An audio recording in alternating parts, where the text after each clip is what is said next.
The main threat that is looming on the Sundarban is, of course, the climate change, because the increasing number of storms and cyclones that we are having, the rising temperature of the sea, the salinity gradient is changing. And when these are changing, it is affecting the biodiversity that I was talking. Man has little cognition of the biodiversity that we have, the microbial biodiversity that we have. A little change in the temperature is affecting them, and this micro component changes are affecting the macro areas. So suddenly you will find that trash fishes are coming more because the salinity gradient is changing. The brackish water fishes, which are commercial fishes of high value, they are reducing, they are diminishing. And Bombay duck, like in the local language we used to call loita. I remember 20 years back there was we just used to collect from the fishermen, and a bucket of it would cost you 8 rupees, 10 rupees maybe. And now it's 150 rupees per kg in Kolkata market. We never thought that we will have to buy uh, this Bombay duck. Now it's being served as a delicacy in various five-star hotels. So you see, these trash fishes are increasing because the commercial fishes which actually survive in this brackish water zone, they are decreasing. The salinity profile is changing. When the salinity profile changes, it also changes the mangrove composition. Like Sundarban, many people say that the Sundarban name comes from the Sundari tree, the Heritiera forms. But that is diminishing in our side because it is a freshwater loving plant. And we are having less amount of fresh water because whatever we are doing, expansion of Kolkata, rapid urbanization, we are disconnecting the freshwater channels that used to be there previously. The rivers are dying, they are becoming tidal rivers. They are not having that freshwater connect. The critical amount of fresh water that is required for certain species to survive is not there.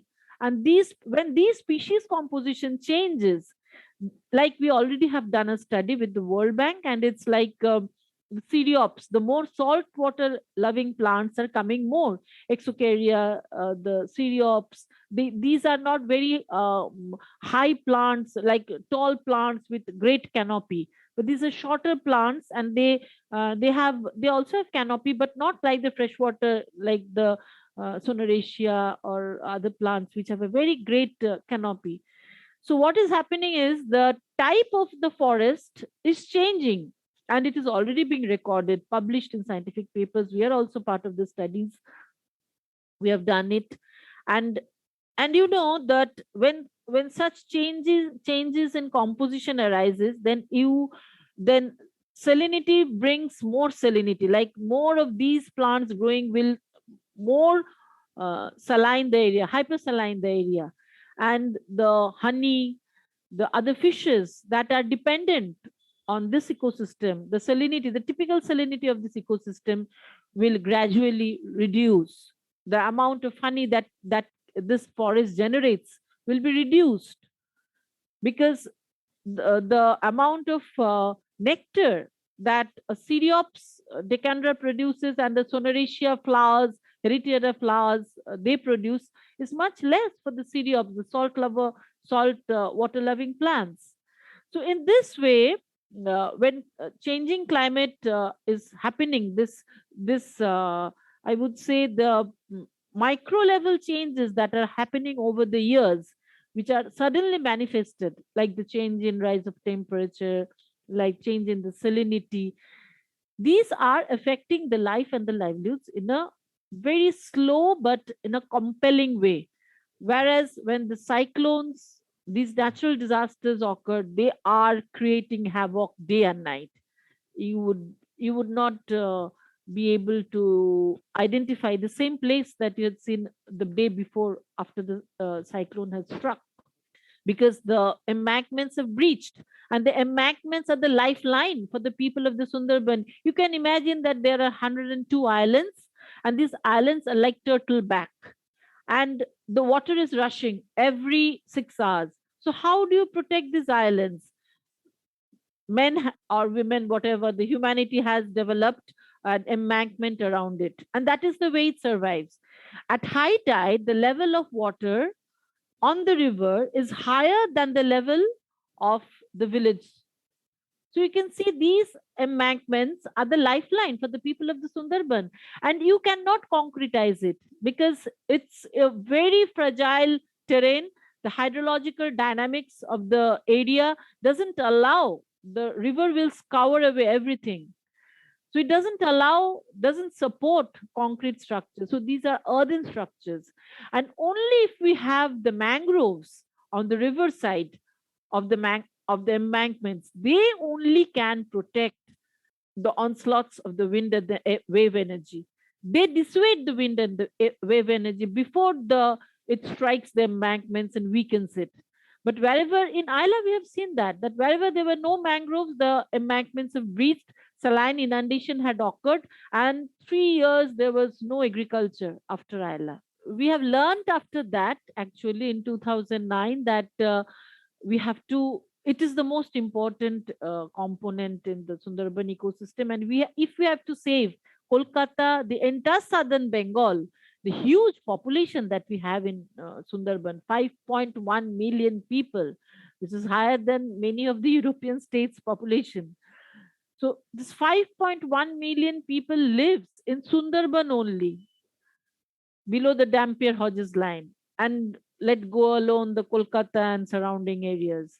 So, if we have to protect this entire landmass with all the population, with all its assets, natural capital, the the other assets, properties, we have to have the mangroves, and we shifted our entire focus on restoration of the mangroves with community based restoration models, because they only can protect it on a longer period of time. It is not only the work of the forest department or the conservation practitioners like us or any other NGOs, agencies, but the mandate of the local people, that they take the ownership and protect their islands from the onslaughts of storms and cyclones by developing these mangrove bioshields. So, in this context, we documented every bit of it, made small films out of it, and then went into the various islands, talked to the people, and said that, "Are you ready to plant mangroves?" And I remember it was 12th September in 2009. We gave a call, and there it was. Many people, in spite of that drudgery that they were in, they came out and planted mangroves. But when such type of cyclonic impact happens, you need to have large scale impact. So large scale conservation projects are required, and for that you need money. And the forest has to grow. It is not that you plant today and it will grow suddenly. So we were looking for funds to have a long term restoration projects on community based mangrove restoration models.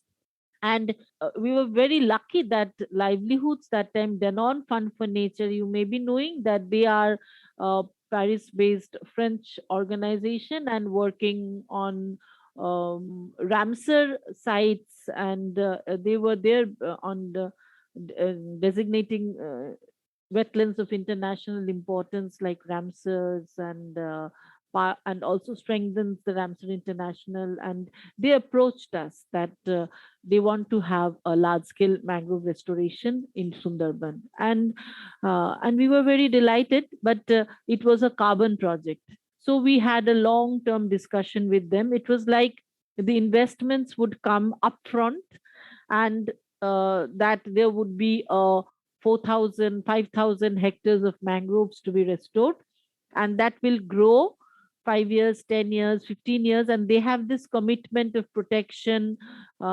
throughout this time. So, in order to have their investments being returned to them, they would need to support us through a long period of time. So that was number one point, that this carbon fund brought us a commitment of long term restoration. Number one. Number two, is that these companies which were investing in this the non-fund for nature, and later they formed to have a funding organization called livelihoods, and livelihoods carbon funds, LCF. And they committed that they are using this to offset their carbon strategy. It's not for trading that they are contributing or investing here. So we, for us, it was like we are, as the conservation practitioners, always look forward for large scale projects, but we do not get the funds for that. So now LCF, livelihoods carbon fund, comes with this option. So it's like, we know once these mangroves are, we have such replicable projects, then it has a huge impact on the biodiversity, because the crabs will return, the shrimps will return, there will be birds, and that's what is happening. That's what is happening. The tourism will flourish, the fishermen, crab collectors, honey will be more. So we knew all these the services that mangrove ecosystems give to the people. So we know that the biodiversity will come. So biodiversity benefits will be there. Community benefits will also be there, because they will be part of the project from the very initial time. So there will be financial inclusion of them, decision making process. They will be part of the decision making process, and then when the forest grows, it will continue to give them the shrimp, crab, the bioshield, the honey, and many many things, tourism, a lot of things to add to it.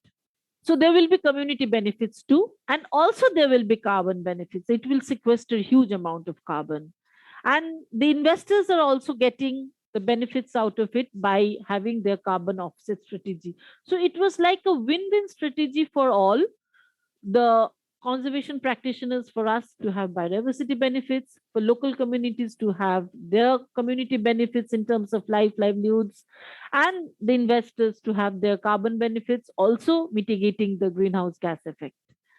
So together with this, we started this huge program of 4,500, 5,000 hectares was the target, but we could ultimately do 4,523. And it was not an easy task, I would say. After 5 years, it was a tedious, very hard task, convincing people, because it's not that the local communities are just devoid of any dilemma, because they are bearing the brunt of the changing climate, and for them life is tomorrow, so they have to survive. So after Ayla, they will go and cut the forest because they don't have any fuel wood, and you cannot tell them that don't cut the fuel wood, don't cut the forest for the fuel wood. You cannot tell them, because they have to survive. So we took lot of mitigation strategy, learning from this severe cyclonic storm Ayla. We planted fuel wood in the villages. We developed improved chullas where less fuel would be required, and it is very very situation specific, even family specific, they can make it. So a lot of such interventions we made, and we asked the people that let's not plant, but let's grow a forest. So we have not come for plantation. We have come here to grow forests. Are you with us? So many areas they came, they joined us, they planted with us. But after 2 years, they said that, oh no, you people are here, you will grow into a forest, but we want the money for plantation every year. So we will not work with you. So, in essence, I would tell you that we planted more than 7,000 hectares, but we could restore only 4,523 hectares. That is still there. And 18,000 women worked with us, over 163 plantation sites, and 59 gram panchayats in 14 blocks in Sundarban. So it was a huge work from the river Raimongol in the east towards Bangladesh to the last point, Shagor Island, in the western part of the Sundarban. And everywhere our plantation sites are there, which we have developed in consultation with the local communities. It's really lot of effort, and I am blessed with a very good team who are from the Sundarban, who worked with us and the local communities. They formed green brigades, to protect this forest, and that is rewarding them now. So I would say that nature is pristine, but it's from the nature that all the uh, key components of our existence of life on the earth is coming. And so we have to embrace nature, we have to protect nature. And I believe in Einstein's that famous word that the world is not dangerous because of those who do harm, but because of those who look at it without doing anything. So start doing your little bit immediately from now on to protect this magnificent ecosystem.